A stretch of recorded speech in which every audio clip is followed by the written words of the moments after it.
மேஷராசி என்பர்கள் வரக்கூடிய இந்த 12 நாட்கள் அப்படிங்கிறது உங்களுடைய வாழ்க்கையில் மிகப்பெரிய சுபிட்சமான நாட்கள் அப்படின்னே சொல்லலாம். சார், இந்த ஆயுத பூஜை சரஸ்வதி பூஜைக்கெல்லாம் என்ன சார் சம்பந்தம்? இதுக்கும் பொருளுக்கும் தானே சம்பந்தம். வாழ்க்கையில் என்ன ஒரு மாற்றங்கள் ஏற்படுறதுக்கு இது என்ன சம்பந்தம் அப்படின்னு நினைப்பீங்க. நவராத்திரியில் நடக்கக்கூடிய 9 வகையான சக்திகளையும் உள்ளடக்கிய ஒரு நாள் இந்த ஆயுத பூஜை சரஸ்வதி பூஜை அப்படின்னு சொல்லலாம். சார், இதில் ஒரு உச்சக்கட்ட நாட்கள் அப்படிங்குது. இப்போ நீங்கள் பூஜை பண்ணும்போது கூட கன்னிமார் வணங்கும் போது, கன்னிமார் தெய்வங்களை வணங்கும் போது, அதில் வராகி அப்படிங்கிற ஒரு தெய்வத்தை மட்டும் போய் நீங்கள் தனியாக வணங்கும் போதே அது ரொம்ப ஃபேமஸாக இருக்குது சார், எது கேட்டாலும் நடக்குது சார் அப்படிங்கிறீங்க. அந்த 7 கன்னிமாரையும் வணங்கும் போது எந்த அளவுக்கு பவர் கிடைக்குதோ அதே போல தான் இந்த நவராத்திரியில் நீங்கள் வழிபடக்கூடிய அம்மன் தெய்வங்களினுடைய மிகப்பெரிய ஆற்றல், மிகப்பெரிய சக்தி உங்களுடைய வாழ்க்கையில் மிகப்பெரிய மாற்றத்தை கொண்டு வரும். இந்த இப்போ நடக்கக்கூடிய நவராத்திரி நாட்கள், இந்த 9 நாட்களும் மிகப்பெரிய வெற்றியை அள்ளித்தரக்கூடிய ஒரு பொக்கிஷமான நாட்களாக வரக்கூடிய நாட்கள் அமைய போகுதுங்க. நீங்கள் எத்தனை பேர் எத்தனை வகையாக நீங்கள் ஒவ்வொரு கோயிலுக்கும் நீங்கள் போய் வணங்குனீங்க அப்படின்னாலும் இந்த 9 நாளில் வணங்குற அளவுக்கு வேறு எங்கேயுமே பவர் கிடைக்காது. அதுலேயும் இந்த மேஷராசிக்காரர்களுக்கு வாழ்க்கையை திருப்பி போடக்கூடிய ஒரு தருணம் அப்படின்னு சொல்லலாம். நில பலன்கள் அளக்கக்கூடிய ஒரு முக்கியமான ராசி இந்த மேஷராசி அப்படின்னு சொல்லுவாங்க. நிலம் சம்மந்தப்பட்டது, டாக்குமெண்ட் ரீதியான கவர்மெண்ட் வேலை சம்மந்தப்பட்டது, கவர்மெண்ட்டுக்கூட ஏதோ ஒரு லிங்க்கில் இருக்கக்கூடிய ஒரு ராசி, மக்களினுடைய சேவை மையத்தில் இருக்கக்கூடிய ஒரு ராசி. மக்களுக்கு ஏதோ ஒரு வகையில் சேவை செஞ்சிட்ருப்பீங்க. இந்த ராசிக்கு அவங்க கூட இருக்கிறவங்கள விட, அவங்களுக்கு நட்போட்டாரங்களை விட அவங்கள வந்து பார்க்குறீங்க, டெய்லி வந்து பார்ப்பாங்க. சார் இவர் எனக்கு தெரிஞ்சவர் சார் அப்படின்னு ஒரு சமூக ஒரு விஷயமாகவே அவங்கள பார்ப்பாங்க. மக்களினுடைய சொத்தாக அவங்கள நேசிப்பாங்க. ஸோ அந்த மாதிரி இருக்கக்கூடிய உங்களுக்கு வரக்கூடிய நாட்கள் எப்படி அமைய போகுது, அந்த நாட்கள்னால என்னெல்லாம் நன்மை இருக்க போகுது அப்படிங்கிறதான் இந்த வீடியோ. தொழில் ரீதியாக வெற்றி, மகிழ்ச்சி, நிறைய விஷயங்கள்னால உங்களுக்கு ஒரு சுபயோகமான விஷயங்கள் நடக்கிறது நிறைய வாய்ப்பு இருக்குது. உங்களை அறியாமல் உங்கள் உடலில் சில உபாதைகள் நடப்பதற்கான வாய்ப்புகள் கொஞ்சம் அதிகம். இது வரைக்கும் உங்களுக்கு நடந்துட்டுருக்கு அப்படின்னா மறக்காம கமெண்ட் செக்ஷனில் பதிவிடுங்க. உங்களையே அறியாமல் உங்களுடைய லைஃப்பில், உங்களுடைய உடலில் சின்ன சின்ன மாற்றங்கள் ஏற்படும். அதை பார்த்து உங்களுக்கு சின்ன சின்ன பயமும் ஏற்படும். இந்த மேஷராசிக்காரர்களுக்கு மற்றவங்களாம் எப்படி இருக்கோ தெரியல, இந்த மேஷராசிக்காரர்களை பொறுத்த வரைக்கும் அவ்வளோ சீக்கிரம் எதுக்கும் பயப்பட மாட்டீங்க. பயப்பட்டாலும் வெளியே காட்டிக்க மாட்டீங்க. இப்போ உங்களுக்கு உள்ளுக்குள்ளே, மனதுக்குள்ளே ஒரு ரகசியமோ அல்லது ஒரு பயமோ அல்லது ஒரு ஆன்சைட்டின்னு சொல்லுவாங்க, ஒரு பதட்டமோ அது உங்களுக்கு இருந்துகிட்டே தான் இருக்குது. அது ஏன் அப்படின்னு உங்களுக்கு தெரியவே இல்லை. அதனால் மிகப்பெரிய மாற்றத்தெல்லாம் நீங்கள் வாழ்க்கையில் சந்திச்சிருப்பீங்க. அந்த மாற்றத்தினால உங்களுடைய லைஃப் டேர்ன் ஆகிறதுக்கான வாய்ப்புகள் அதிகமாக இருக்குது. சார் எனக்கு புரியல சார் அப்படின்னு சொன்னிங்கன்னா, இந்த மேஷராசிக்காரில் ஒரு குறிப்பிட்ட இடத்துல நிற்கிறீங்க. உங்கள் முன்னாடி ஒரு 2 வகையான பாதை போகுது. அந்த 2 வகையான பாதையில் எதில் போகிறதுன்னு தெரியல. ஒரு வகையான பாதையில் போனால் அது உங்களுக்கு சந்தோஷத்தை தரும், ஆனால் அதில் ரிஸ்க் இருக்குது. குறிப்பிட்ட டைமில் ஒரு டெம்பரரி சந்தோஷத்துக்காக அது வழியாக போனீங்க அப்படின்னா ரிஸ்க் இருக்குது அப்படின்னு உங்களுக்கு தெரியும். இன்னொன்றில் ரிஸ்க் இல்லை, ரிஸ்க் ஒரு வேளை வருமா அப்படிங்கிற ஒரு டவுட் இருக்குது. ஆனால் அந்த இடத்துல ஒரு ஹாப்பினஸ் இல்லை அப்படிங்கிறது உங்களுக்கு நல்லாவே தெரியும். இப்போ எதில் போகிறது அப்படின்னு ஒரு நடுநிலைமையில் நின்றுட்டுருக்கீங்க. இந்த டைமில் கடவுளாக உங்களுக்கு ஒரு வரப்பிரசாதமாக ஒரு வாய்ப்பு தரார். ஒரு டைம் கண்டிப்பாக ஜாதகத்தை பார்த்துருங்க. ஒரே ஒரு டைம் கண்டிப்பாக ஜாதகத்தை பார்த்துருங்க. எவ்வளோ வாழ்க்கையில் செலவு பண்ணுறீங்க, கண்டிப்பாக ஒரு டைம் ஜாதகம் பார்த்துருங்க. உங்களுக்கு பக்கத்தில் ஆள் இருக்காங்களா போய் பாருங்கள். நல்ல ஜோதிடம் தெரிஞ்சவரை போய் பாருங்கள். தயவு செஞ்சு சொல்கிறேன், ஜோதிடம் பொய்யல்ல. ஜோதிடம் சொல்கிறவர்களை பொறுத்து தான் இருக்குது ஜோதிடம். அப்படி தெரியல சார், எங்களுக்கு யாருன்னு தெரியல சார் அப்படின்னா கீழே கான்டாக்ட் நம்பர் கூட கொடுக்குறேன். அந்த நம்பருக்கு ஃபோன் பண்ணி உங்களுடைய தனிப்படையான ஜாதகத்தோட்டையும் தயவு செஞ்சு பார்த்துக்கோங்க. மேஷராசிக்கு தற்போதைய நிலைமையில் இப்போ நீங்கள் எடுக்கக்கூடிய முடிவை பொறுத்து தான் உங்களுடைய வாழ்க்கை எந்த பக்கம் திசை மாறி போகுது, எந்த பக்கம் திசை திரும்பி அது நேராகுது அப்படிங்கிறதே இருக்குதுங்க. வாழ்க்கையில் வெற்றி பெறுவதற்கு மேஷராசி மாதிரி உழைக்கிற ஆள் யாருமே கிடையாது. ஆனால் உழைக்கிற எல்லாருமே சக்ஸஸ் ஆகிறாங்களா? இல்லை. ஏன்? ஸ்மார்ட் திங்கிங் அது இல்லை. ஆனால் மேஷராசிக்காரர்கிட்ட ஸ்மார்ட் திங்கிங் இருக்குது. அதனால தான் நீங்கள் சின்ன சின்ன விஷயத்தோடு அப்படி சக்ஸஸ் ஆகிட்டு வந்துகிட்டே இருப்பாங்க. பெரிய ஹெவி ரிஸ்க் எடுக்க மாட்டீங்க, தேவையில்லாத இடத்துல மூக்கையும் நுழைக்க மாட்டீங்க. மற்றவர்களுக்காகவே நிறைய உழைக்கக்கூடிய உங்களுக்கு தேவையில்லாத விஷயங்கள் நிறையா வந்தாலும் அதை எப்படி ஸ்கிப் பண்ணணும், அதை எப்படி ஃபில்டர் பண்ணணும் அப்படிங்கிற எல்லாத்தையுமே நீங்கள் பார்ப்பீங்க. தொழிலில் முன்னேற்றம், கல்வியில் முன்னேற்றம், உடல் ரீதியான உபாதைகளில் மட்டும் கொஞ்சம் கவனம் தேவை. திருமணம் ஆகாதவர்களுக்கு திருமணம் ஆகிருக்கும்.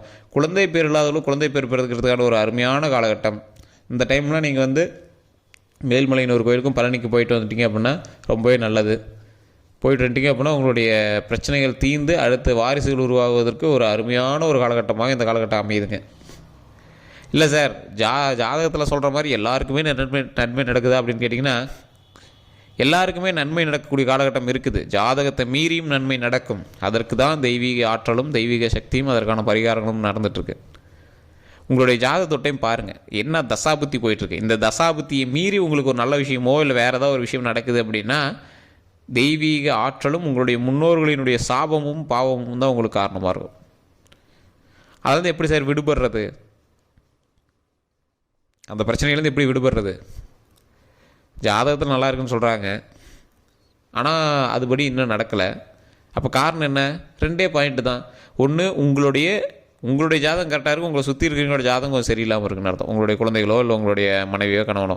இல்லை சார் எல்லாரோட ஜாதகமும் பர்ஃபெக்டாக இருக்குது, எல்லாருக்குமே எனக்கு சுற்றி இருக்கிறவங்களோட ஜாதகம் நல்லாயிருக்கு, என்னோடய ஜாதகம் நல்லாயிருக்கு அப்படின்னா குலதெய்வத்தினுடைய ஆற்றல் வேணும், முன்னோர்களினுடைய கட்டுக்கோப்பில் நீங்கள் இருக்கீங்க அப்படின்னா அவங்க உங்களுக்கு அருள் புரியணும். அப்போ தான் எதுவுமே நடக்கும். அதான் ஒரு விதி ஒன்று சொல்லுவாங்க, கையில் பணம் இருந்தால் மட்டும் வீடு கட்ட முடியாது, வீடு கட்டுற யோகம் இருந்தால் தான் வீடு கட்ட முடியும். நிறைய பேருக்கு தெரியும், அதை முன்னோர்கள்லாம் நீங்கள் நிறைய பேர் பெரியவங்களாம் பார்த்துருந்தீங்கன்னா உங்களுக்கு தெரியும். கையில் எவ்வளோ காசு இருந்தாலும் வீடு வாங்கணும், வீடு கட்டணும் அப்படிங்கிற நேரம் இருந்தால் மட்டும்தான் கட்ட முடியும். கோடியே கையில் வச்சுருந்தாலும் அது அமையிற காலகட்டம் தான் அமையும். அப்படியே மீறி நீங்கள் போய் செயல்பட்டீங்க அப்படின்னாலும் அது எந்த அளவுக்கு இழுத்துட்டு வருது அப்படிங்கிறது உங்களுக்கே தெரிய ஆரம்பிக்கும். இதெல்லாம் ஜாதக ரீதியான ஒரு உண்மை. ஜாதகத்தை பார்க்காம போய் நிறைய விஷயத்தில் மாட்டிட்டு இதெல்லாம் நம்புறதில்ல, அது என்னமோ இருக்கட்டும் அதெல்லாம் பார்த்துக்கலாம் அப்படின்னு சொல்லக்கூடிய நிறைய பேர். அது அந்த மேஷராசிக்காரர்களும் ஒரு சிலருக்கு அந்த சந்தேகங்கள் இருக்கத்தான் செய்யுது. இதெல்லாம் என்ன சார் உண்மை அப்படிங்கிற மாதிரி. மேஷராசிக்காரர்களுக்கு தற்போதைய நிலைமையில் வீடு கட்டுற யோகம் கூட இருக்குது, வீடு கட்டுற யோகம் இருக்குது, நிலபலன்கள் கரையமாகக்கூடிய யோகம் இருக்குது. வம்பு வழக்குகள், கேஸ் வம்பு வழக்குகள் கண்டிப்பாக இப்போ இருந்துருக்கும், நிலுவையில் தான் இருக்கும். அதுவுமே இழுத்துகிட்டே தான் இருக்கும், ஜவ்வு மாதிரி இழுத்துகிட்டே தான் இருக்கும். அது இந்த காலகட்டத்தில் கொஞ்சம் சரியாகிறது கொஞ்சம் வாய்ப்பு கொஞ்சம் கம்மி தான், கொஞ்சம் இழுக்கு தான் செய்யும். அதற்குமே சில பரிகாரங்கள்லாம் இருக்குது. அதெல்லாம் குறிப்பிட்ட இடங்களில் நீங்கள் இருந்து உங்களுடைய தசாபுத்தி சரியாக இருந்துச்சு அப்படின்னா ஆட்டோமேட்டிக்காக அதெல்லாம் கிளியர் பண்ணி தூக்கி போட்டு போயிட்டே இருக்கலாம். அதே மாதிரி ஒரு லேண்டு மூலமாக உங்களுக்கு அமௌண்ட் வரும், நிலபலன்கள் மூலமாக ஆதாயம் உண்டு, அவ்வளோதான். அதை லேண்டு நீங்கள் மாற்றி விற்கிறீங்களோ இல்லை உங்களோட பூர்வீக நிலமோ இல்லை ஏதோ ஒரு லேண்டு மூலமாக உங்களுக்கு அமௌண்ட் வர இருக்குது. அது நீங்கள் செக் பண்ணி அதற்கு தகுந்தாற் போல் கரெக்டாக மூவ் பண்ணிட்டீங்கன்னா பரவாயில்ல. பூர்வீகம் உங்களுக்கு ஓரளவுக்கு தான் செட் ஆகும்.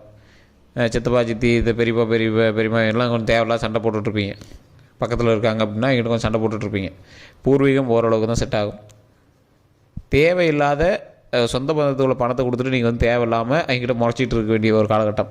இதுக்கு முன்னாடி அப்படி பண்ணிகிட்டு இருக்கீங்க அப்படின்னா அது உங்களுக்கே தெரிய ஆரம்பிக்கும். அப்படின்னா சொந்த பந்தத்துக்குள்ள பண விஷயங்களில் நீங்கள் கவனமாக இருக்கணும். மேஷராசி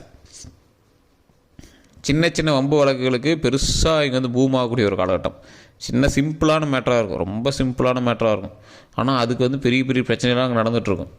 இதெல்லாம் யாருனால அப்படின்னா நீங்கள் இந்த காலகட்டம் ஒரு குறிப்பிட்ட டைம் உங்களுக்கு தேவையில்லாத வம்போலுகளுக்கு இழுக்கிறது அப்படின்னு முன்னாடியே சொல்லிட்டேன். நீங்கள் வண்டியில் போயிட்டுருப்பீங்க, முன்னாடி எவனா போயிட்டுருப்பான், முன்னாடி போயிட்டுருக்கிறவன் நீங்கள் நார்மலாக ஹார்ன் அடிச்சிட்டே போயிட்டுருப்பீங்க, அவன் நவராமே போயிட்டுருப்பான். ஏன்னா நீ தள்ளி கூட போக மாட்டியா அப்படின்னு சொல்லிட்டு போவீங்க. அந்தான போனால் அவன் போய் வண்டி நிறுத்திட்டு பெரிய பிரச்சனையே பண்ணிட்டு இருப்பான்.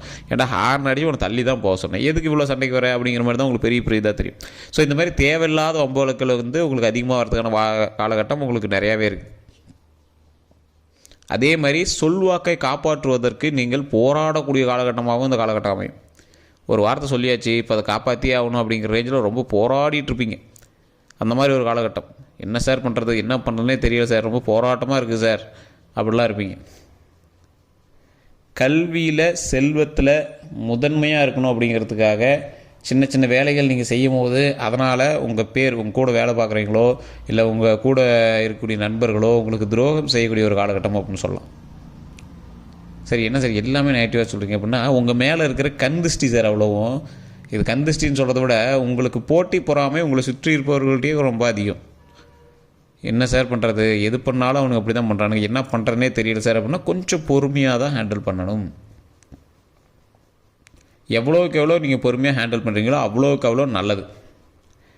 அந்த பொறுமையாக ஹேண்டில் பண்ணுற விஷயத்துலேயும் ஒரு சின்ன வேலைகள் இருக்குது.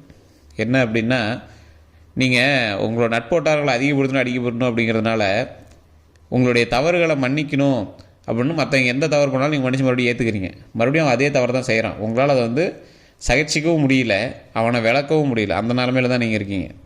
ஸோ இதெல்லாம் கொஞ்சம் கவனமாக இருந்து நீங்கள் பண்ணிட்டீங்க அப்படின்னா ப்ராப்ளமே கிடையாதுங்க. அதே மாதிரி உடல் ரீதியான உபாதையில் கொஞ்சம் கவனமாக இருங்க. தேவையில்லாத வம்போலக்களில் கொஞ்சம் கவனமாக இருங்க.